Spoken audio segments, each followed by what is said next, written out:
থানায় নিয়ে যাবার জন্য এসেছেন অফিসার?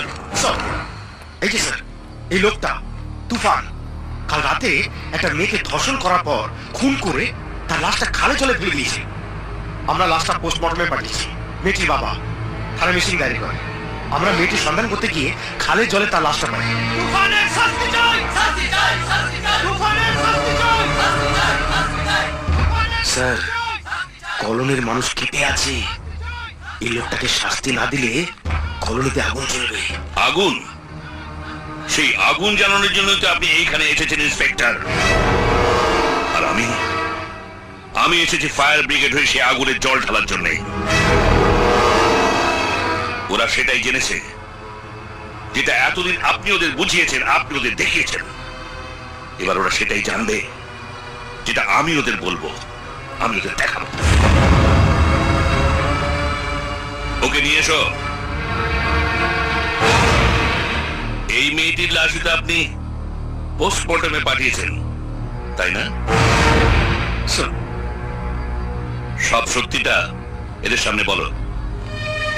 আমার বাবা ভীষণ অসুস্থ, হাসপাতালে ভর্তি করতে পারছিলাম না। অবিনাশ বাবাকে হাসপাতালে ভর্তি করে দেয়, আর সেই মিথ্যে গল্পের আড়ালে তুফানের বাড়িতে রাতে আশ্রয় নিতে বলে।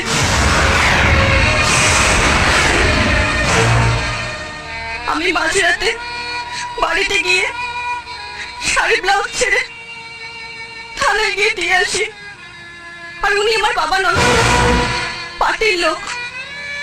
আমি আমার বাবাকে বাঁচানোর জন্য এই নোংরা কাজটা করেছি।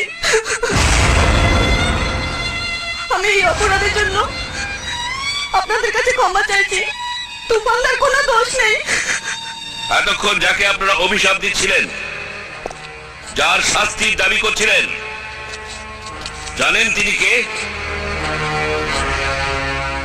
উনি হচ্ছেন সিবিআই ডিপার্টমেন্টের সবচেয়ে গ্লোরিয়াস অফিসার, আমাদের সবার গর্ব, তন্ময় সান্যাল ওরফে তুফান।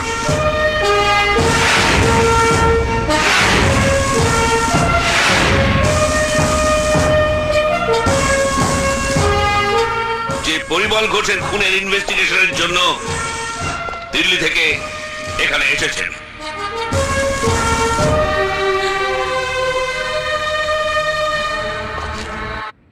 मीशो दे रहा है सिर्फ 75 रुपीज में कुर्ता सेट। केवल आज के लिए लिमिटेड स्टॉक। ऑर्डर करने के लिए जल्दी नीचे दिए गए बटन पे क्लिक करें।